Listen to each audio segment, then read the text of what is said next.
And the first question is by Aniket Divatkar.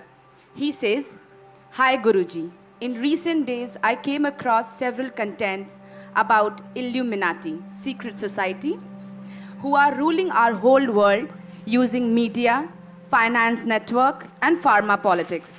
Even many leaders, Gurujis and priests are under their control. Your answer on this. Not me, not me. But you have to still answer the question. I will, but I'm saying I'm not under that control. We agree. Say, I think you're reading Dan Brown. You mean Aniket? Yes. Aniket, wherever you are. See, it is part of European culture to always… well, we are also imbibing it these days quite a bit.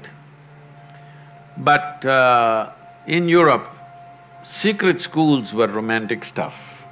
Even people who are now famous like a Socrates or Aristotle and these people, they were also part of the secret schools. Why would I make my school secret?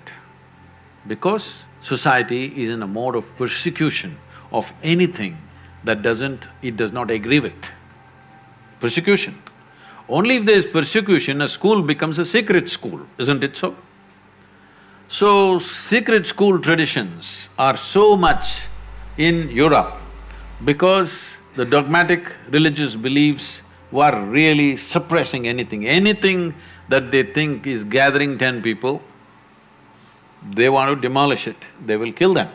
So they ran secret schools. In this, whatever you are referring to as Illuminati, and later on it transformed itself into Freemasons, some history, I cannot confirm this, some books have been written as to how Freemasonry was started by the Indian Masons who went to Egypt.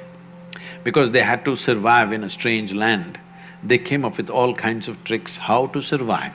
Among themselves, they developed code and communicated with each other in code language so that they survive in that hostile culture. And from there it spread, that's what some books say, but there is no historical certainty about that. But it's possible, we know that masons went, stone masons from India went for building pyramids and the Baalbek temple. There are clear records about the Baalbek temple in Lebanon, which is about 4,200 or 300 years old, where they built a Phoenician temple which was built, where Indian masons and Indian elephants worked. Every Lebanese child knows about it in their school, but none of the Indians ever study this or anything like this is mentioned anywhere in any of the Indian history books, unfortunately. Anyway, so later on it became Freemasonry, and Freemasonry took on a powerful form. When it went to United States, it took on a very powerful form because the Christian dogmatic thing was so suppressive. Free-thinking people called themselves Freemasons, though they were not doing any masonry anymore.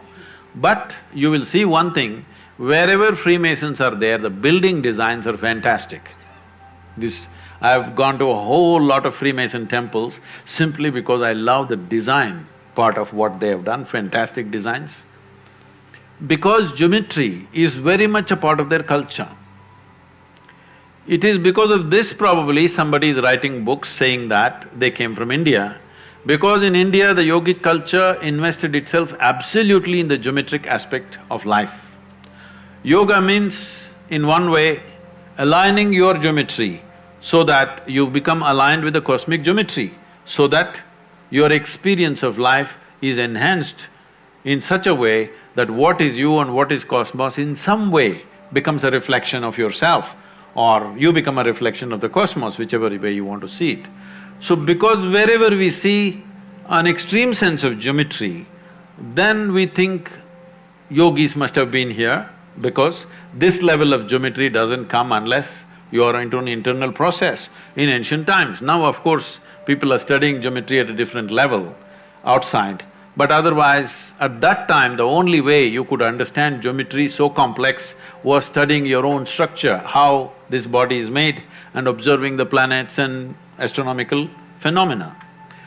So, at one time, yes, they controlled a few things, but I think all secret schools are overly exaggerated. And don't worry, Aniket, huh? What's his name? Aniket Divatkar. Aniket, don't worry, they're not controlling anything much these days.